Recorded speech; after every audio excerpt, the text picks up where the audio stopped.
अस्सलाम वालेकुम नाज़रीन, आज का सच के साथ मैं हूं नदीम हुसैन। पाकिस्तान में सियासी सूरत हाल इस वक्त इंतहाई दिलचस्प है। अपोजिशन जो है वो आपस में दस्तो गिरेबां है। हुकूमत जो है वो अपने अंदर से खुद उलझी हुई है और जाहिर है कि एक ऐसी कैफियत में है कि जहाँ पे अपोजिशन भी हुकूमत के अंदर ही है और हुकूमत भी हुकूमत के अंदर ही है। इस सारी सूरत हाल में जो चीज़ नज़रअंदाज हो रही है वो अवाम है और उनको ये समझ नहीं आ रही है कि वो किधर जाएं। पीडीएम बनी थी हुकूमत को गिराने के लिए और सिलेक्टेड हुक्मरानों को घर भेजने के लिए, लेकिन नतीजा उसका ये निकला है कि पीडीएम टूट गई है। आज पीपल्स पार्टी के सेक्रेटरी जनरल नईर बुखारी साहब ये फरमा रहे थे कि पीडीएम जो है वो टूट चुकी है और ज़ाहिर है 11 अप्रैल को उनकी सीईसी का इजलास होगा और उसके दरमियान फ़ैसला किया जाएगा।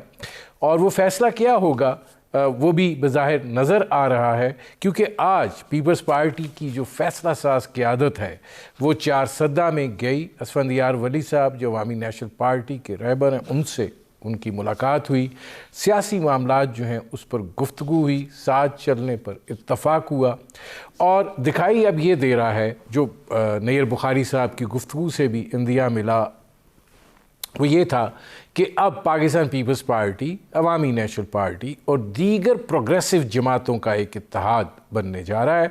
और जाहिर है कि जो पीडीएम की सूरत हाल है उसके अंदर मुस्लिम लीग नवाज़ जो है उसने जो रवैया इख्तियार किया वो पीपल्स पार्टी जो है उसने उसको एक्सेप्ट नहीं किया। और नईर बुखारी साहब आज ये कह रहे थे कि पीडीएम को मुस्लिम लीग नवाज़ ने तोड़ा। हुकूमत का जहाँ तक मामला है तो एहतसाब के नारे को लेकर चलने वाली हुकूमत जो है अब ख़ुद उसके गिरदाब में आती हुई दिखाई देती है और मामला जो है वो जहांगीर तरीन का है। और ज़ाहिर है कि जहांगीर तरीन जो हैं वो ना सिर्फ ये वफाकी हुकूमत बल्कि पंजाब की हुकूमत के भी आर्किटेक्ट हैं और इसका इजहार उन्होंने अपने घर पर होने वाली सियासी कट और फिर अपनी अदालत में पेशी के मौके पर किया, जिसमें पीपल्स पाकिस्तान तहरीक-ए-इंसाफ जो है उसके ना सिर्फ वज़ीर, मुशीर, एमपीएस, एमएनएस शामिल थे और ये बात वाज़े की गई कि मैं खड़ा हूँ और एक ताकत के तौर पे खड़ा हूँ। वो सवाल कर रहे थे कि मुझे इंतकाम का निशाना क्यों बनाया जा रहा है, क्योंकि लाइक अ गुड बिजनेसमैन उन्होंने भी वही कुछ किया है जो हर अच्छा कारोबारी शख्स जो है वो करता है। जिस तरीके से नवाज शरीफ साहब पूछ रहे हैं कि मैंने क्या किया है, मैं तो कारोबारी आदमी हूँ, कारोबार करता हूँ। अब बारी आ गई है जहांगीर तरीन साहब की ये सवाल करने की और ये सवाल वो कर रहे हैं इमरान खान साहब से। अब इमरान खान साहब के लिए जो मामला है वो ये है कि अक्रॉस द बोर्ड एहतसाब जो है वो उसी वक्त यकीनी हो पाएगा जब जहांगीर तरीन और दीगर उनके रफ़का जो हैं वो इस मिल में से गुज़रेंगे। और इस मिल में से अगर गुज़रना है तो जहांगीर साहब ये इशारा दे रहे हैं कि इसकी फिर एक सियासी कीमत है।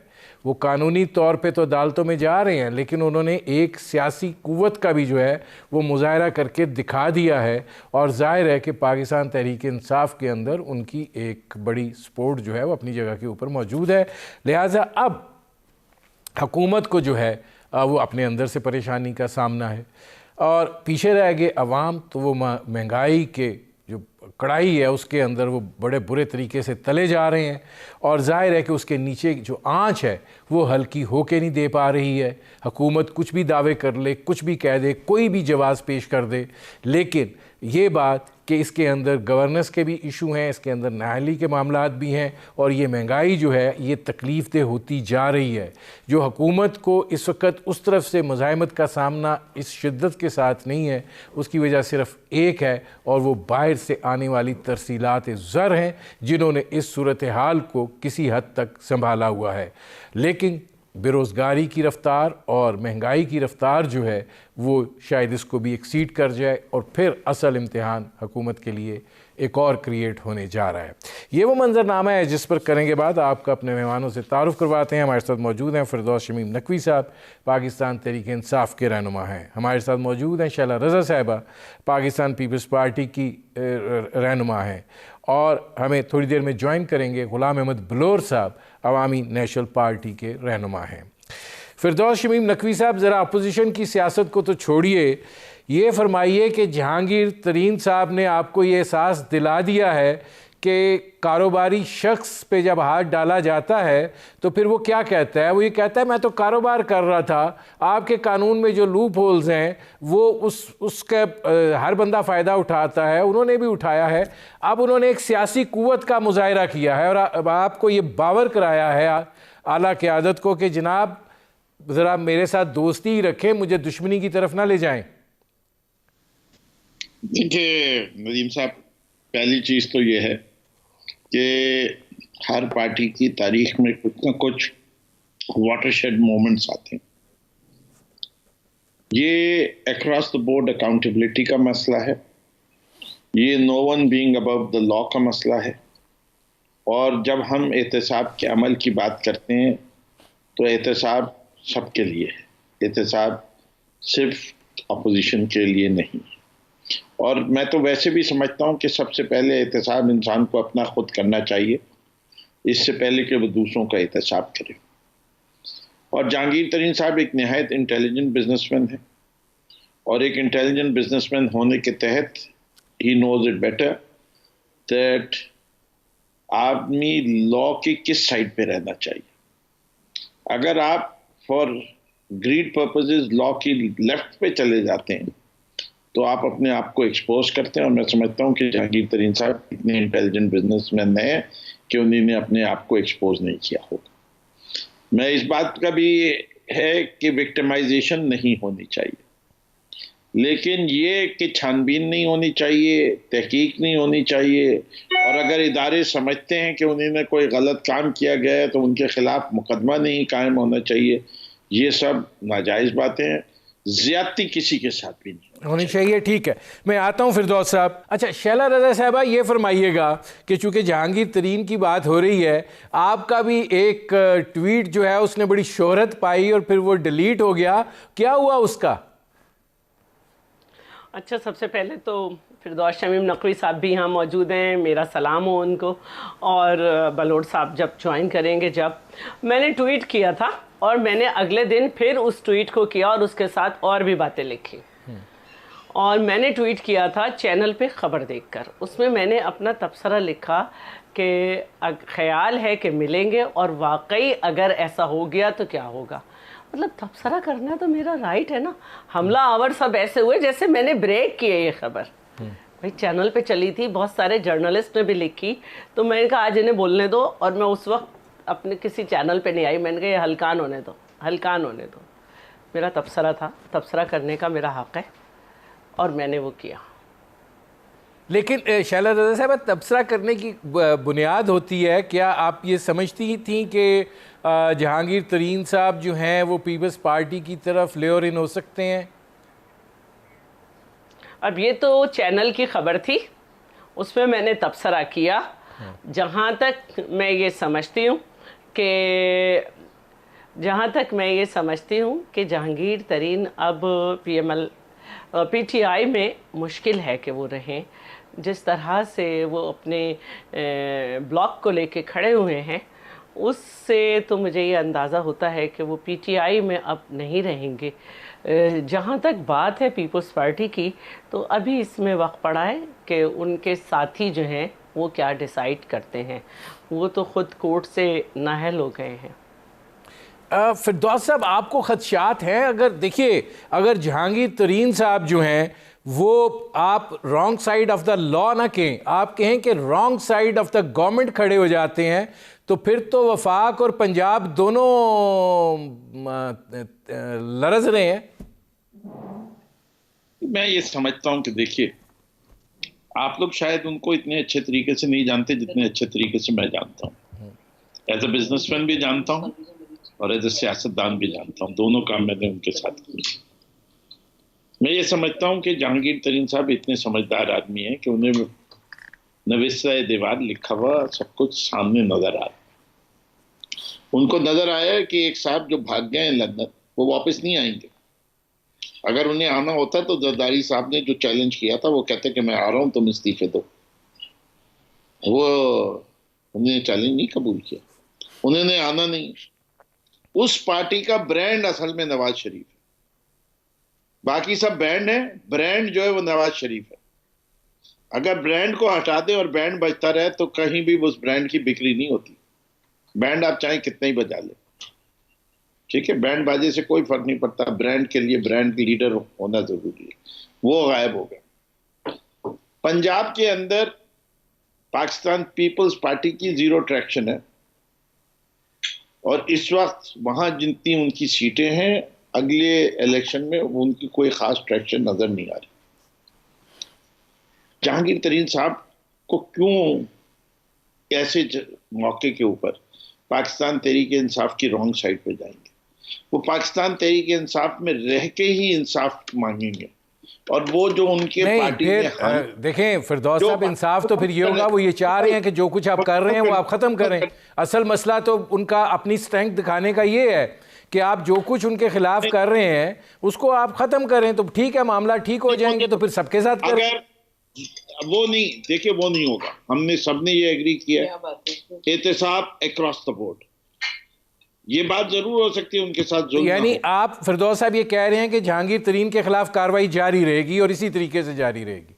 जारी कार्रवाई फिरदौस तकवी के खिलाफ भी जारी होनी चाहिए, अगर फिरदौस तकवी ने के ऊपर शक है कि उसने कोई गलत काम किया। मैं कह रहा हूँ एहतसाब अक्रॉस द बोर्ड होना चाहिए। ये वो लोग हैं जो पीपल्स पार्टी वाले और PMLN वाले ये हवा देते हैं। देखिए इमरान खान ने जो वादा किया है कौम से, उसके ऊपर पूरा उतरेगा। मैं फिरदौस साहब आता हूँ इसमें। गुलाम अहमद बलोर साहब ये फरमाइएगा कि मैंने पहले भी मैं आपसे शुरू करना चाह रहा था कि आज पीपल्स पार्टी की फैसला साज क़यादत जो है वो 4 सदा में थी। इसफंदियार वली साहब से मुलाकात हुई, उसके बाद जो है ज़ाहिर है कि एक मीडिया टॉक भी थी और उसके अंदर तासुर ये दिया गया कि अब PDM तो टूट चुकी है, अब ज़रा हम ख्याल जमातें जो हैं वो आगे बढ़ेंगी। गो के पीपल्स पार्टी का मौक़िफ़ था कि CEC का इजलास होगा, उसमें हम फैसला करेंगे।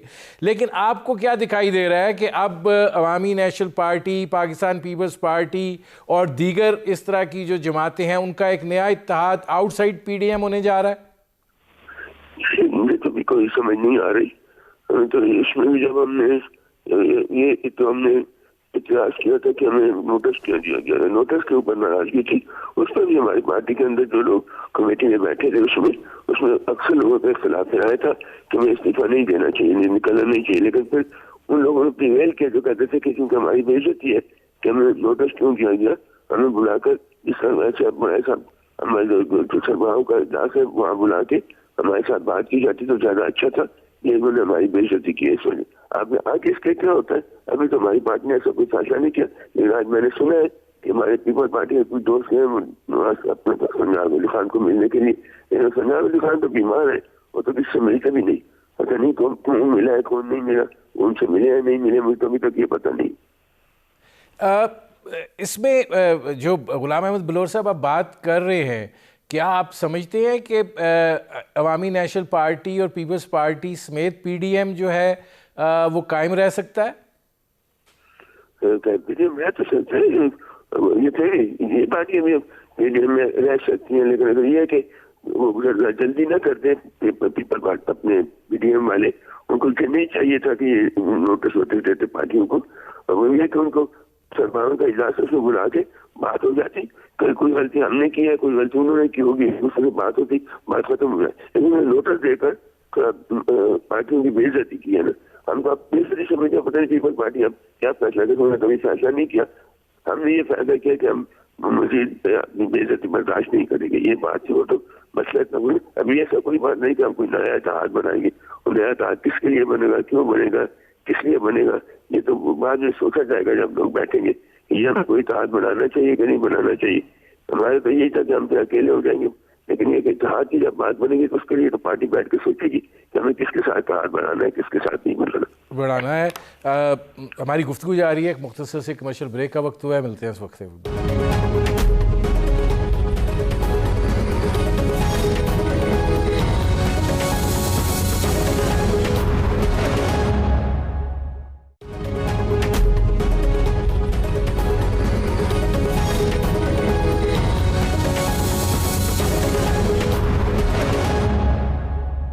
Welcome back.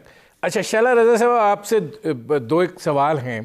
पहला सवाल आपसे ये है कि पीपल्स पार्टी के रद्द अमल से ये दिखाई देता है कि वो भी दरवाज़ा बंद करने का सोच रहे हैं पीडीएम का, तो आप क्या देख रही हैं कि नया सियासी इत्तेहाद आपको कायम होता हुआ दिखाई देता है? देखिए, पीपल्स पार्टी और एएनपी की जहाँ तक बात है, इनका बड़ा पुराना इत्तेहाद है और मुझे ग़ुलाम अहमद बलोच साहब की वो बात भी याद है कि जरदारी साहब के साथ हमारा एक बहुत प्यार का रिश्ता है और हम समझते हैं कि इन्होंने फ्रंटियर को सूबे का नाम देकर केपी रखा और ये हमारे ऊपर बहुत बड़ा एक तोहफ़ा समझ सकती हूँ मैं, अगर अच्छे अल्फाज इस्तेमाल करूँ। और बाकी जैसे सिंध में एएनपी के साथ मिलकर हमने हुकूमत भी चलाई है और उनको कभी हमसे उनके 3 लोग थे और अमीर नवाब मिनिस्टर भी थे और एक अच्छी अंडरस्टैंडिंग थी। मुत्तहदा के उस ज़माने में बड़े मसाइल थे और उसमें एएनपी और मुत्तहदा के दरमियान भी हमने बहुत सालिसी की और बहुत एक अच्छा किरदार अदा किया।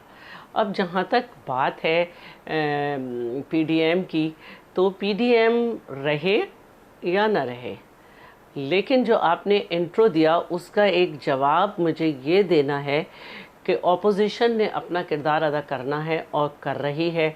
उसकी ताज़ा मिसाल जो है कोरोना वैक्सीन की कीमत के ऊपर रेजोल्यूशन थी और उस रेजोल्यूशन में जो काउंटिंग हुई तो पीटीआई के वो दावे कि जी हम सेनेट में यूं हो गए और ये कर लेंगे वो कर लेंगे, वो धरे रह गए। नहीं शैला रज़ा साहब, मैंने ये बात इसलिए की थी कि पीडीएम जो बनी थी और जो उसका था सेंटर बनना था पंजाब ने लॉन्ग मार्च के हवाले से, और जाहिर है कि उसमें बाकी पार्टियों ने अपनी अपनी जगह से हिस्सा डालना था। अब जब आप इस तरीके से अलग हो रहे हैं तो ये जो तकसीम है इससे तो हुकूमत खुश होगी, उनको तो आप लोगों से कोई ख़तरा नहीं है। अब अगर हुकूमत को ख़तरा है तो अपने आप से ही है जो उनके अंदर अब एक तकसीम होने जा रही है। देखिए, हुकूमत तो पता नहीं पहले दिन से 2.5 साल हो गए किस बात पे खुश है। आज तक एक रिलीफ आवाम को नहीं दिया। वो सिर्फ इस बात से खुश हैं कि बहुत सारे लोग उनके साथ एक पेज पे हैं, वरना उनके पास खुश होने को कुछ नहीं है। जहाँ तक बात है लॉन्ग मार्च से पंजाब का, तो मैं ये समझती हूँ और यही हमारे इख्तलाफात हैं कि लॉन्ग मार्च की कोई तैयारी नून लीग की नहीं थी। इसी तरह नून लीग पंजाब से इस्तीफ़े नहीं ले सकती थी। हमारी पूरी पार्टी के लोगों ने इस्तीफ़े भी दिए और सबसे ज़्यादा लॉन्ग मार्च की तैयारी हमारी थी और उन्होंने कोई लॉन्ग मार्च की तैयारी नहीं की। दूसरी बात यह है कि लॉन्ग मार्च से पहले एक पीडीएम की सरबराही कमेटी का इजलास होना था और हमारा ये कहना था कि लॉन्ग मार्च की एक ड्यूरेशन होनी चाहिए कि आपने लॉन्ग मार्च की अपना एहतजाज रिकॉर्ड कराया, वो आपका एहतजाज इतना स्ट्रॉन्ग हो कि वो हुकूमत को एक मैसेज ये लगे कि ये इतने लोग हैं और जो भी वो समझें कि अवाम की हिमायत से। लेकिन इन्होंने अपने ही तौर पे डिसाइड किया कि लॉन्ग मार्च होगी, फिर वो धरने में बदल जाएगी और हम फिर वहाँ पे धरना देने के बाद वहाँ पे इस्तीफे दे देंगे। जबकि अगर आप लाहे अमल देखें जो तय किया गया था 7 नुकात पे मुश्तमिल है, उसमें आखिरी नुक्ता ये है कि असेंबली के अंदर असेंबली के बाहर आइन के दायरे में रहकर हर तरह का एहतजाज रिकॉर्ड किया जाएगा। मैं शैला रज़ा साहब आता हूँ, जरा मुझे आखिरी जुमला कह दूं और मुनासिब वक्त पर इस्तीफे का ऑप्शन इस्तेमाल किया जाएगा, लेकिन उसको लॉन्ग मार्च से नथी कर दिया और उसको मुनासिब वक्त समझा अकेले। ठीक, अच्छा अब इसमें फिरदौस साहब ये फरमाइएगा कि आप समझ रहे हैं कि जहांगीर तरीन फैक्टर जो है वो अब आपकी हुकूमत के लिए एक मुश्किल मरला है, एक ऐसा इम्तिहान है जिसकी अब आपको सामना करना है? मैं तो इसको मुश्किल समझता ही।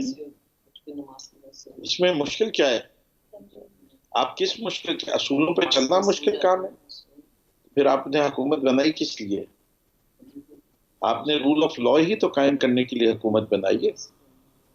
अगर आप लोगों को अबव द लॉ समझने रखेंगे, ये जो बाकी डिमांड कर रहे हैं कि राजकुमारी कहती हैं कि I am above the law, Zardari साहब जो चाहें करके निकल जाएं, कभी कहें सरे महल मेरा है, कभी कहते नहीं मेरा नहीं है, कभी कहते हैं कि मैं दिमागी तवाज़ुन खो गया हूँ, उसके बाद मैं सदर पाकिस्तान भी बन सकता हूँ, कभी कहते हैं कि मैंने ये हार लिया ही नहीं है, मेरे अकाउंट से कोई ताल्लुक नहीं है, फिर उसी हार को से और पैसे विड्रॉ भी कर लिए जाते हैं।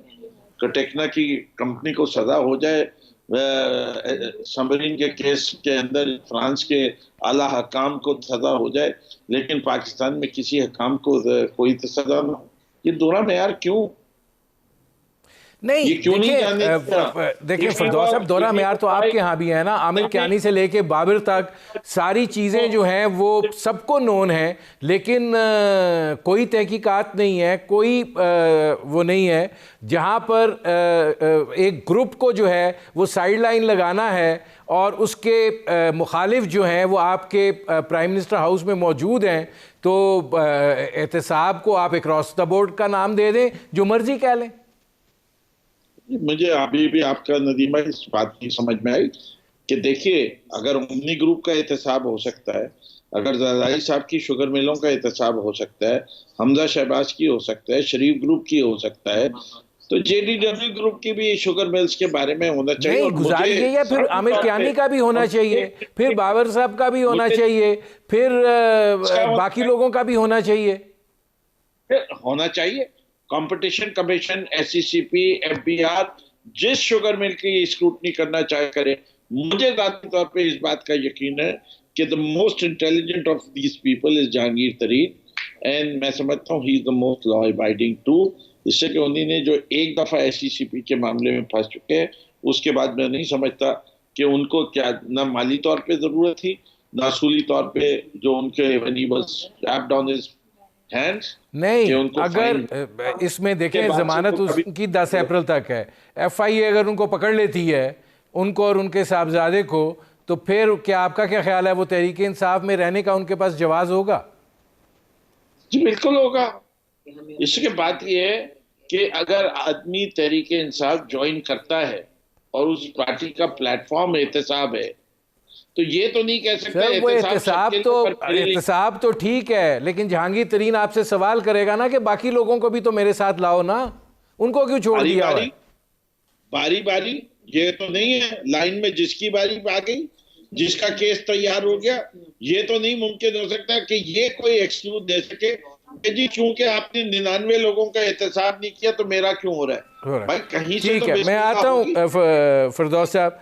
अब इसमें गुलाम अहमद बलोर साहब ये फरमाइएगा कि एक ऐसी तकसीम शुदा अपोजिशन जो है उससे क्या तवक्को रखी जानी चाहिए कि वो अवाम की क्या बात करेगी, जो आपस में ही एक दूसरे को नीचा दिखाने के लिए अब कोशां हैं? मैं बात ये बेटा कि ये हमें तो बड़ा अरमान होता है कि आज नवाजुद्दीन नसरुल्लाह खान जिंदा होते तो कितना अच्छा था, कभी ये पोजिशन न टूटती। वो 20 पार्टियों को लेकर चलते थे और सबको प्यार के साथ साथ अपने साथ चलाते थे।